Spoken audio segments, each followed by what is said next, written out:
Hi, my name is Josh Lovelace. My wife Carmen and I are Assemblies of God missionaries. We were appointed in 2008 and we've been serving the last 2.5 years in Cambodia. Our main ministries include working in the areas of discipleship, teaching and training future leaders in Cambodia, as well as student ministries.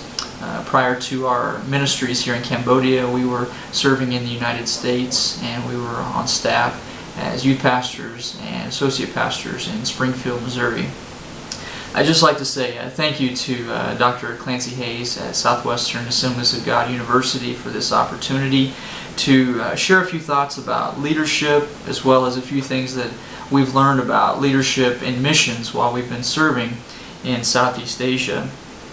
Leadership is something that I've been thinking more and more about during the time that we've served in Cambodia, especially as we've been trying to train future leaders here in the country. And it's caused for me to reflect on a lot of things regarding what's required of a leader serving in a cross-cultural situation, and also continuing to evaluate various areas of leadership. One of my favorite quotes about leadership is from General Douglas MacArthur, and he said that leaders do not set out to be leaders, but a person becomes a leader by the equality of their actions and the integrity of their intent. And I believe that is so true in any area of leadership, but especially in ministry. There have been many lessons that Carmen and I have learned while we've been serving in leadership on the mission field. Both living and serving in Southeast Asia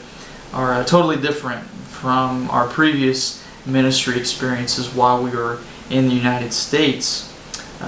When we first came to Cambodia about 2.5 years ago, I was trying to keep my perspectives as wide open as possible, trying not to think of what life was going to be like, what ministry was going to be like, while we were living and serving in a third world country. However, I still did have some presumptions about how we should minister, how we should do things, and after just a few weeks I realized that some of those things were good, but most of those things I just had to discard, because entering into cross-cultural ministry, and especially leading in cross-cultural ministry, there's so many differences as opposed to what takes place in the United States.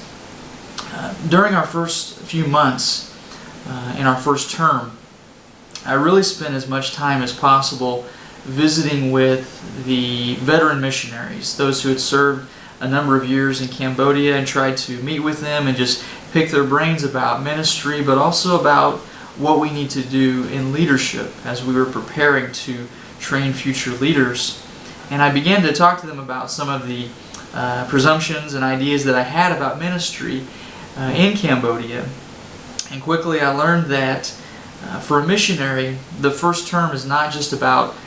jumping out there and doing as many things as you want to do, such as your own personal agenda, ideas that you've brought back with you from the States, starting new ministries, or even setting unrealistic goals for your first 3 years, your first 3-year term. Instead, the first term for a missionary,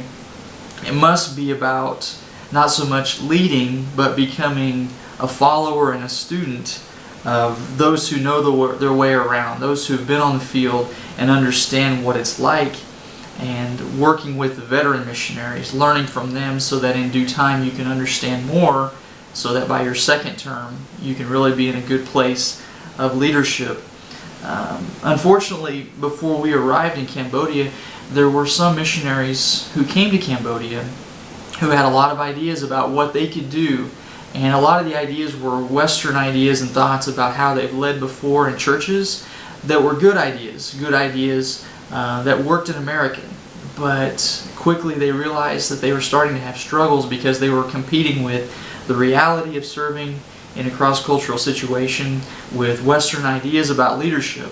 And that's a very dangerous thing. And unfortunately, some of the families that came prior to our arrival had to go back to the United States because it just became too difficult, because they were in kind of an in-between place with their presumptions but also the reality of a third world country.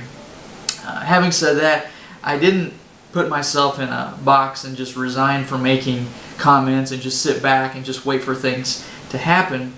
I just simply began to understand that there has to be a foundation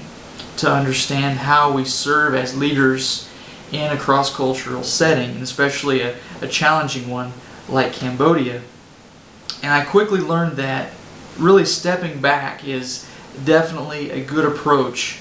when entering into cross-cultural ministry. Stepping back and just beginning to learn how things happen, but also learning from those who've gone through the experiences, the veteran missionaries who've served on the field for 10 years, 15 years, and who understand a lot more than a new missionary family. As I began to pray about this, the Lord really began to lay some things on my heart, and something that He impressed upon my heart is that you can't always expect just to launch out immediately. Even if it's with good intent, good purpose in ministry, you can't just expect to launch out. And it seems that many people who call themselves leaders, especially in a Western mindset, they're always emphasizing you have to go forward, you have to press on. But instead, in a cross-cultural setting, the very first thing that you really should do is not launch into things, but allow things to launch into you, because that will set a good foundation for your future ministry, especially in understanding how leadership is to take place in cross-cultural ministry. And this really helps people understand the proper perspective of just stepping back, having a foundation which is built on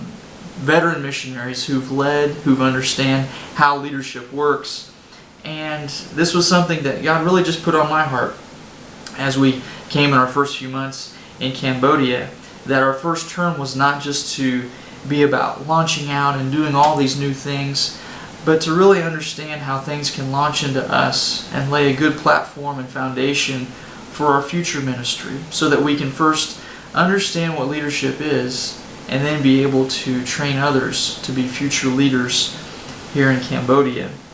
So that was a lesson that really grabbed my heart from the beginning, of not just jumping out and doing all these things, but to really step back, to let a foundation be laid. Because there are so many transitions that take place with cross-cultural ministry. And I think the greatest adjustment from our transition, first of all, of just having to step back and understand more about leadership in cross-cultural setting,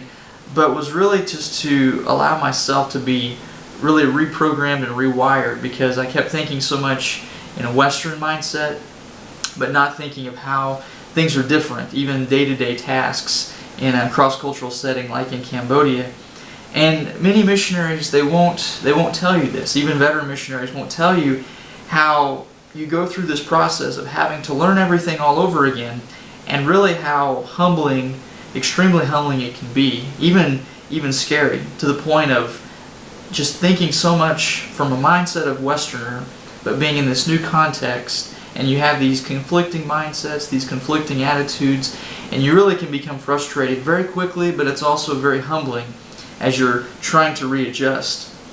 And this was a challenge for me, because you think about how a missionary, before they go to the field, they're itinerating, they're traveling and going to different churches, different sectional events, different district events, and in a way, the missionary, before they go to the field, they're almost put on a pedestal, because they're expected to do all these things, they're expected to be a great leader, a great missionary, and so you really grab hold of this. Yes, I can do it, we can go, we can serve, we can launch all these things, but the first thing is, when you get to the field, is you have to step back and learn all over again. Okay, you're not in America, you're in a new setting, a cross-cultural setting, and even though before you might have been in the spotlight, people focusing on you as the leader, as the missionary, now you have to step back and kind of really just set aside your mantle of leadership so that you can learn and kind of be reprogrammed all over again. And that's something that has to happen in cross-cultural setting. You can't just be a leader in America, immediately jump into a third world country and continue in the same leadership. There has to be a process of transition. and also just really a waiting period as you begin to understand more about what is taking place in your setting for us in Cambodia. For us, after we took a year of language school and just learning the ropes of understanding about Cambodia, understanding the culture, understanding the future of what we wanted to do in training leaders, we had to move to a different setting. And as we moved to a different setting, that was something that really began to change my mind and my understanding as we prepared to go from language school to full-time ministry in Cambodia.